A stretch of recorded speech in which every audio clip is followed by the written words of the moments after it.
Hello friends, welcome back to my YouTube channel. ನೀವು ಕೂಡ ನಿಮ್ಮನ್ನು ಇನ್ನೊಬ್ಬರ ಜೊತೆ ಕಂಪೇರ್ ಮಾಡಿದ್ದೀರಾ? ಯಾರು ತಾನೇ ಮಾಡಿರಲ್ಲ ಹೇಳಿ. ನಾನಂತೂ 101% ಮಾಡಿದ್ದೆ, ಕೆಲವೊಂದು ಸಲ ಮಾಡ್ತಾ ಇದ್ದೆ. ಆದರೆ ಮುಂಚೆ ಕಂಪೇರ್ ಮಾಡಿಕೊಂಡ್ರೆ ಇವಾಗ ಅದನ್ನು ಕಡಿಮೆ ಮಾಡಿದ್ದೀನಿ. ಸೊ ಬನ್ನಿ, ಯಾಕೆ ಏನು ಅನ್ನೋದ್ರ ಬಗ್ಗೆ ವಿಚಾರ ಹೇಳ್ತೀನಿ.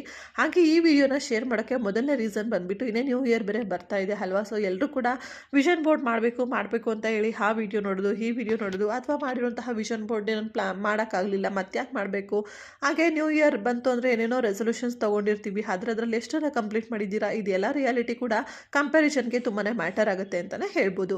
ಅದಕ್ಕೋಸ್ಕರ ಇವತ್ತಿನ ಟಾಪಿಕ್ ಬಂದುಬಿಟ್ಟು ಕಂಪ್ಯಾರಿಷನ್ ಅನ್ನೋದಾಗಿರುತ್ತೆ. ಸೊ ಖಂಡಿತ ವಿಡಿಯೋನ ಎಂಡ್ವರೆಗೂ ನೋಡಿ. ನಿಮಗೆ ಒಂದು ಯೂಸ್ಫುಲ್ ವಿಡಿಯೋ ಅಂತ ಅನಿಸಿದರೆ ವಿಡಿಯೋಗೊಂದು ಲೈಕ್ ಮಾಡಿ, ಶೇರ್ ಮಾಡಿ. ಹಾಗೆ ನಿಮ್ಮ ಒಂದು ಅಭಿಪ್ರಾಯನ ಕಮೆಂಟ್ ಮುಖಾಂತರ ಶೇರ್ ಮಾಡಿ ಸ್ನೇಹಿತರೆ, ಓಕೆನಾ. ನಾನು ಯಾಕೆ ಈ ಒಂದು ಕಂಪ್ಯಾರಿಷನ್ ಬಗ್ಗೆ ಮಾತಾಡ್ತಿದ್ದೀನಿ ಅಂತ ಅಂದರೆ, ಇವಾಗ ಫಾರ್ ಎಕ್ಸಾಂಪಲ್ ತುಂಬ ಜನ ಸೋಷಿಯಲ್ ಮೀಡಿಯಾ ಮೇಲೇ ತುಂಬ ಡಿಪೆಂಡ್ ಆಗಿದ್ದೀವಿ ಅಂತಲೇ ಹೇಳ್ಬೋದು. ಅದರಲ್ಲೂ ಇವಾಗಿನ ಸಿಚುವೇಷನಲ್ಲಿ ಇವಾಗ ಸರೌಂಡಿಂಗ್ ಎನ್ವೈರ್ನಮೆಂಟ್ ಇರ್ಬೋದು, ನಾವಿರ್ಬೋದು, ಸೋಷಿಯಲ್ ಮೀಡಿಯಾನ ತುಂಬಾ ಫಾಲೋ ಮಾಡ್ತೀವಿ ಅಂತಲೇ ಹೇಳ್ಬೋದು. ನಮ್ಮ ಸುತ್ತಮುತ್ತ ಇದ್ದವರು ಏನೇ ಒಳ್ಳೆ ಕೆಲಸ ಮಾಡಿದರೂ ಕೂಡ ನಮಗದು ಮನಸ್ಸಿಗೆ ಅಷ್ಟಾಗಿ ನಾಟಲ್ಲ. ಅಂದರೆ ಅದು ನಾವು ಫಾಲೋ ಮಾಡೋಣಪ್ಪ, ಇವರೇನೋ ಒಂದು ಒಳ್ಳೆ ಕೆಲಸ ಮಾಡ್ತಾ ಇದ್ದಾರೆ ಅಂತ ನಾವು ಅಷ್ಟು ಬೇಗ ಕನ್ಸಿಡರ್ ಮಾಡಲ್ಲ. ಆದರೆ ಸೋಷಿಯಲ್ ಮೀಡಿಯಾದಲ್ಲಿ ಯಾರೋ ಏನೋ ಒಂದು ಚಿಕ್ಕ ಕೆಲಸನ ಶೇರ್ ಮಾಡಿದ ತಕ್ಷಣ ನಾವು ಓಕೆ ಈ ಥರನೂ ಮಾಡ್ಬೋದು ಅಲ್ವಾ, ಸೊ ನಾನು ಇವರು ಮಾಡಿದ್ದಾರೆ ನಾನು ಮಾಡ್ತೀನಪ್ಪ, ಇವ್ರಿಗೆ ಹತ್ರ ವ್ಯೂಸ್ ಚೆನ್ನಾಗಿ ಬಂದಿದೆ, ತುಂಬ ಜನ ಒಳ್ಳೆ ಥರ ಕಮೆಂಟ್ ಮಾಡ್ತಾ ಇದ್ದಾರೆ, ಸೊ ಇದು ತುಂಬ ಚೆನ್ನಾಗಿರೋ ಟಾಪಿಕ್ ಇರಬಹುದು, ನಾನು ಮಾಡಿದರೆ ನನಗೂ ಸಕ್ಸಸ್ ಸಿಗುತ್ತೆ ಅಂತ ಹೇಳಿ ಎಷ್ಟೊಂದು ವಿಚಾರಗಳನ್ನು ನೀವು ಫಾಲೋ ಮಾಡಿರ್ತೀರ ಅಲ್ವಾ. ಅದು ಒಂಥರ ಕಂಪ್ಯಾರಿಷನ್ನೇ. ಆದರೆ ನಾನಿಲ್ಲಿ ಹೇಳ್ತಾ ಇರೋದು ಬಂದು ಟಾಕ್ಸಿಕ್ ಕಂಪ್ಯಾರಿಷನ್ ಬಗ್ಗೆ. ಹೌದು, ಸೊ ಒಳ್ಳೆ ಥರದಲ್ಲಿ ಕಂಪ್ಯಾರಿಷನ್ ಮಾಡೋದು ಓಕೆನೇ, ಆದರೆ ಅದನ್ನು ನೀವು ಎಷ್ಟರ ಮಟ್ಟಿಗೆ ನಿಮ್ಮ ಲೈಫಿಗೆ ತೊಗೊತೀರಾ, ಹಾಗೆ ಎಷ್ಟರ ಮಟ್ಟಿಗೆ ಅದು ನಿಮ್ಮ ಲೈಫಿಗೆ ವರ್ಕ್ ಆಗುತ್ತೆ, ಮೊದಲು ಇನ್ನು ನಾವು ರಿಯಾಲಿಟಿ ಚೆಕ್ ಮಾಡಬೇಕಾಗುತ್ತೆ ಅಲ್ವಾ. ಫಾರ್ ಎಕ್ಸಾಂಪಲ್, ಇವಾಗ ಯಾರೋ ಒಬ್ಬರು ಈ ವರ್ಷ ದುಬೈಗೆ ಟ್ರಿಪ್ ಹೋಗಿ ಬಂದಿದ್ದಾರೆ ಅಂತ ಅಂದ್ಕೊಳ್ಳಿ. ಆದರೆ ನೀವು ನಿಮ್ಮ ಒಂದು ಸ್ಟೇಟಲ್ಲಿರುವಂತಹ ಎಷ್ಟು ಜಾಗಗಳನ್ನೇ ನೋಡಿರಲ್ಲ. ಯಾಕೆ, ನಿಮ್ಮೂರಿಂದ 100 ಕಿಲೋಮೀಟ್ರ್ ಯಾವುದೋ ಒಂದು ಒಳ್ಳೆ ಟೂರಿಸ್ಟ್ ಪ್ಲೇಸ್ ಇರುತ್ತೆ, ತುಂಬ ಜನ ಹೊರಗಡೆಯಿಂದ ಬಂದು ಮಾಡಿ ಹೋಗ್ತಾ ಇರ್ತಾರೆ. ಸೊ ಅದು ತುಂಬ ಫೇಮಸ್ ಅಂತ ನಿಮಗೂ ಗೊತ್ತಿರುತ್ತೆ, ಆ ಒಂದು ಜಾಗಕ್ಕೆ ನಿಮ್ಮ ಕೈಲಿ ಹೋಗೋಕ್ಕಾಗಿರಲ್ಲ. ಅಂಥದ್ರಲ್ಲಿ ನೀವು ಇಲ್ಲಪ್ಪ, ಸೊ ನಾನು ಈ ವರ್ಷ ದುಬೈಗೆ ಹೋಗಬೇಕು ಅಂತ ಹೇಳಿ ಪ್ಲ್ಯಾನ್ ಮಾಡ್ತೀವಿ. ಹಾಗಂತೇಳಿ ಸ್ನೇಹಿತರೆ, ನೀವು ಪ್ಲ್ಯಾನ್ ಮಾಡೋದು ತಪ್ಪು ಅಂತ ನಾನು ಇಲ್ಲಿ ಹೇಳ್ತಾ ಇಲ್ಲ. ಯಾಕೆ ಅಂತಂದರೆ, ನಮ್ಮ ರಿಯಲ್ ಲೈಫಲ್ಲಿ ನಮಗೆ ಏನೆಲ್ಲ ಆಗಬೇಕು, ಹಾಗೆ ನೀವು ಆ ಥರ ಹೋಗಬೇಕು ಅಂದರೆ ನಿಮಗೆ ಫ್ಯಾಮಿಲಿ ಸಪೋರ್ಟ್ ಇರಬೇಕು, ಅಥವಾ ನೀವು ಜಾಬ್ ಮಾಡ್ತಾ ಇರುವಾಗ ಅಲ್ಲೆಲ್ಲರೂ ಆಫರ್ ಸಿಗೋ ಥರ ಇರಬೇಕು. ನಿಮಗೆ ಈ ಥರ ನಿಮಗೆ ಗೊತ್ತಿರುತ್ತೆ ಅಲ್ವಾ ರಿಯಾಲಿಟಿ ಏನಾಗಬಹುದು ನಿಮ್ಮ ಜೀವನದಲ್ಲಿ ಅಂತ ಹೇಳಿ. ಸೊ ಆ ಥರ ನೀವು ಕಂಪ್ಯಾರಿಸನ್ ಮಾಡ್ಕೋಬೇಕು. ಅದನ್ನು ಬಿಟ್ಬಿಟ್ಟು ತುಂಬ ಜನ ಇರ್ತೀವಿ ನಾವು, ಅದರಲ್ಲೂ ಸೋಷಿಯಲ್ ಮೀಡಿಯಾ ನೋಡ್ತಾ ಅಥವಾ ಅಕ್ಕಪಕ್ಕ ಯಾರಾದರೂ ಹೋಗಿ ಬಂದಾಗ ಅವ್ರು ಹೇಳಿದ ತಕ್ಷಣ ನಾವು ಖುಷಿ ಪಡೋದಕ್ಕಿಂತ ಹೊಟ್ಟೆ ಉರ್ಕೊಳ್ಳೋದೇ ಜಾಸ್ತಿ ಇರುತ್ತಲ್ವ. ಅಯ್ಯೋ ನೋಡು, ಅವ್ರು ಅಲ್ಲಿಗೆ ಹೋಗಿ ಬಂದರು, ಇವ್ರು ಇಲ್ಲಿಗೆ ಹೋಗಿ ಬಂದರು, ನಾನು ಮಾತ್ರ ಮನೇಲೇ ಬಿದ್ದಿರಬೇಕು, ಯಾವಾಗಲೂ ಕೆಲಸ ಮಾಡಿಕೊಂಡು ಹೊರಗಡೆ ಕೆಲಸ ಮಾಡ್ಕೊಂಬರ್ಬೇಕು, ಮನೆ ಕೆಲಸ ಮಾಡಬೇಕು, ಗಂಡ ಮನೆ ಮಕ್ಕಳು, ಇಷ್ಟೇ ಆಗೋಯ್ತು ನನ್ನ ಜೀವನ, ಅಂತೂ ನನಗೆ ನೆಮ್ಮದಿನೇ ಇಲ್ಲ, ಹಾಗೆ ಹೀಗೆ ಅಂತ ಹೇಳಿ ನಿಮ್ಮಲ್ಲಿರುವಂತಹ ಎಷ್ಟೋ ಒಳ್ಳೆ ವಿಚಾರಗಳನ್ನ ನೀವು ಮೆಲ್ಕಾಕೋದನ್ನ ಬಿಟ್ಟು ಆ ಕಂಪ್ಯಾರಿಸನ್ನಿಂದ ಇನ್ನೂ ಟಾಕ್ಸಿಕ್ ಥಾಟ್ಸ್ ನಿಮ್ಮಲ್ಲಿ ಜಾಸ್ತಿ ಆಗ್ತಾನೆ ಹೋಗುತ್ತೆ ಸ್ನೇಹಿತರೆ. ಹಾಗಾಗಿ ಆದಷ್ಟು ಕಂಪ್ಯಾರಿಸನ್ ಮಾಡ್ಕೊಳ್ಳಿ, ಇಲ್ಲ ಅಂತ ಅಲ್ಲ, ಆದರೆ ಎಷ್ಟರಲ್ಲಿರಬೇಕು ಅಷ್ಟು ಲಿಮಿಟಲ್ಲಿದ್ದರೆ ಒಳ್ಳೆಯದು.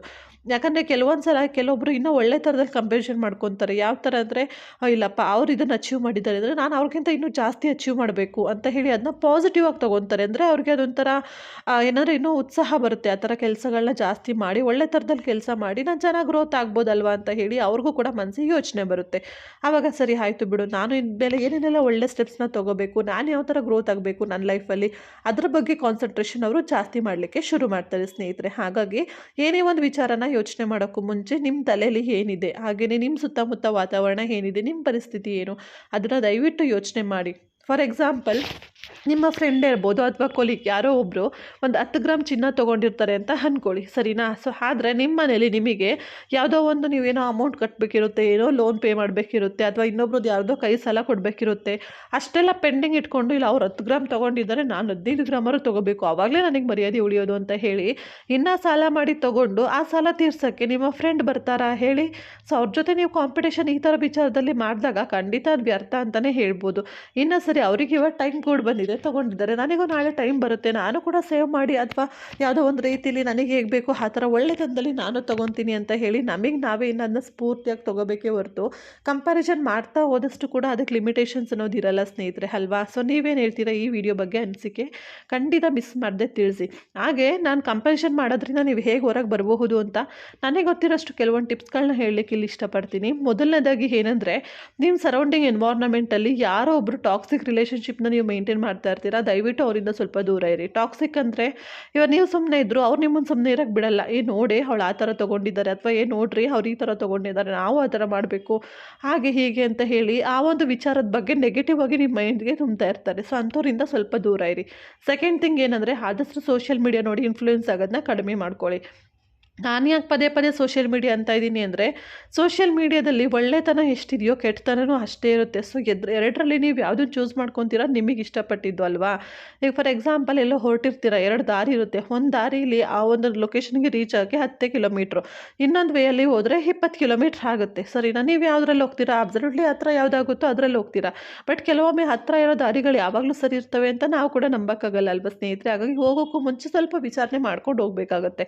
ಹಾಗಾಗಿ ಆದಷ್ಟು ಕೂಡ ಸೋಷಿಯಲ್ ಮೀಡಿಯಾನ ನೋಡಿ ಆದಷ್ಟು ಇನ್ಫ್ಲುಯೆನ್ಸ್ ಆಗೋದನ್ನ ಕಡಿಮೆ ಮಾಡಿ. ಯಾಕಂದರೆ ನೀವು ಸೋಷಿಯಲ್ ಮೀಡಿಯಾದಲ್ಲಿ ಏನು ನೋಡ್ತೀರಾ, ಅಮ್ಮಮ್ಮ ರೀಲ್ಸ್ 1 ನಿಮಿಷ ಇರುತ್ತೆ, ಅವರು 1 ನಿಮಿಷದಲ್ಲಿ ತೋರಿಸಿರ್ತಾರೆ. ಇಲ್ಲ ಒಂದು ಬ್ಲಾಗ್ ಅಂತ ಬಂದ್ರೂ 10-15 ನಿಮಿಷದಲ್ಲಿ ಮಾತ್ರ ಅವ್ರ ಲೈಫ್ನ ಅವರು ತೋರಿಸ್ಕೊಂಡಿರ್ತಾರೆ ಅಷ್ಟೇ. 24 ಅವರ್ಸ್ ಇರೋದನ್ನ ಅವರು 10 ನಿಮಿಷ 15 ನಿಮಿಷ ತೋರಿಸ್ಬೇಕು ಅಂದರೆ ಏನೇನೆಲ್ಲ ಕೆಟ್ಟದೆಲ್ಲ ನಡೆಯುತ್ತೆ ಅದನ್ನೆಲ್ಲ ಅವ್ರು ತೋರ್ಸೋಕ್ಕಾಗಲ್ಲ ಅಲ್ವಾ. ಎಷ್ಟು ಮಟ್ಟಕ್ಕೆ ತೋರಿಸ್ಬೋದೋ ಅಷ್ಟನ್ನು ಮಾತ್ರ ತೋರಿಸಿರ್ತಾರೆ. ಅವ್ರ ಲೈಫ್లో ನೆಗೆಟಿವಿಟಿ ಅನ್ನೋದು ಇದ್ದೇ ಇರುತ್ತೆ. ಆದರೆ ಎಲ್ಲರೂ ಕೂಡ ಅದನ್ನ ಶೇರ್ ಮಾಡ್ಕೊಳ್ಳೋಕೆ ಇಷ್ಟಪಡಲ್ಲ. ಹಾಗಾಗಿ ಅವ್ರು ಆಗಿದ್ದಾರೆ, ಇವ್ರು ಹೇಗಿದ್ದಾರೆ ಅಂತ ಹೇಳಿ ನೋಡಿ ಪದೇ ಪದೇ ಇನ್ಫ್ಲುಯೆನ್ಸ್ ಆಗೋದ್ರ ಬದಲು ಸ್ವಲ್ಪ ಪರವಾಗಿಲ್ಲಪ್ಪ ಇವ್ರು ಚೆನ್ನಾಗಿದ್ದಾರೆ, ನಾನು ಆ ಥರ ಚೆನ್ನಾಗಿರಬೇಕು, ಅದಕ್ಕೆ ಏನು ಸ್ಟೆಪ್ಸ್ ತೊಗೋಬೇಕು ನಾನು ತೊಗೊತೀನಿ ಅಂತ ಹೇಳಿ ಮೋಟಿವ್ ಆಗಿ ತೊಗೊಳ್ಳಿ. ಇನ್ನೂ ಒಂದು ಏನಂದರೆ, ನಿಮ್ಮಲ್ಲಿರುವಂತಹ ನೆಗೆಟಿವ್ ಥಾಟ್ಸ್ನ ಮೊದಲು ಕಡಿಮೆ ಮಾಡ್ಕೋಬೇಕು ಸ್ನೇಹಿತರೆ. ಹಾಗಾದರೆ ಮಾತ್ರ ಕಂಪ್ಯಾರಿಸನ್ ಅನ್ನೋದು ಕೂಡ ಕಡಿಮೆ ಆಗುತ್ತೆ. ಹಾಗಾಗಿ ದಯವಿಟ್ಟು ಜರ್ನಲಿಂಗ್ ಪ್ರಾಕ್ಟೀಸ್ನ ಮಾಡ್ಕೊಳ್ಳಿ. ಜರ್ನಲಿಂಗ್ ಅಂದರೆ ಏನು ಎತ್ತ ಗೊತ್ತಿಲ್ಲನೇ ಕಮೆಂಟ್ ಮಾಡಿ, ಖಂಡಿತ ನೆಕ್ಸ್ಟ್ ವಿಡಿಯೋದಲ್ಲಿ ಡೀಟೇಲ್ ಆಗಿ ನಿಮಗೆ ನಾನು ಶೇರ್ ಮಾಡ್ತೀನಿ, ಓಕೆನಾ. ಇನ್ನು ಥರ್ಡ್ ಟಿಪ್ ಏನಪ್ಪ ಅಂತಂದರೆ, ಆದಷ್ಟು ಕೂಡ ನಿಮಗೆ ಟ್ರಿಗರಿಂಗ್ ಪಾಯಿಂಟ್ಸ್ ಅಂತ ಏನಿರುತ್ತೆ ನೋಡಿ, ನಿಮ್ಮ ಸರೌಂಡಿಂಗ್ ಎನ್ವೈರ್ನ್ಮೆಂಟಲ್ಲಿ ಇರ್ಬೋದು, ನಿಮ್ಮ ಲೈಫಲ್ಲಿ ಇರ್ಬೋದು, ಆ ಟ್ರಿಗರಿಂಗ್ ಪಾಯಿಂಟ್ಸ್ಗಳಿಂದ ದೂರ ಇಡಿ, ಅಥವಾ ಆ ಒಂದು ವಿಚಾರನ ಆದಷ್ಟು ಅವಾಯ್ಡ್ ಮಾಡಿ. ಇದಿಷ್ಟನ್ನು ನೀವು ಮಾಡ್ತಾ ಬಂದಾಗ ಖಂಡಿತ ಡೇ ಬೈ ಡೇ ನಿಮಗೆ ಕಂಪ್ಯಾರಿಸನ್ ಅನ್ನೋದು ಸ್ವಲ್ಪ ಕಡಿಮೆ ಆಗುತ್ತೆ. ಡೈರೆಕ್ಟ್ ಒಂದೇ ಸಲ ಕಡಿಮೆ ಮಾಡೋಕ್ಕೆ ನಮಗೆ ಸಾಧ್ಯ ಇಲ್ಲ ಅಲ್ವಾ ಸ್ನೇಹಿತರೆ.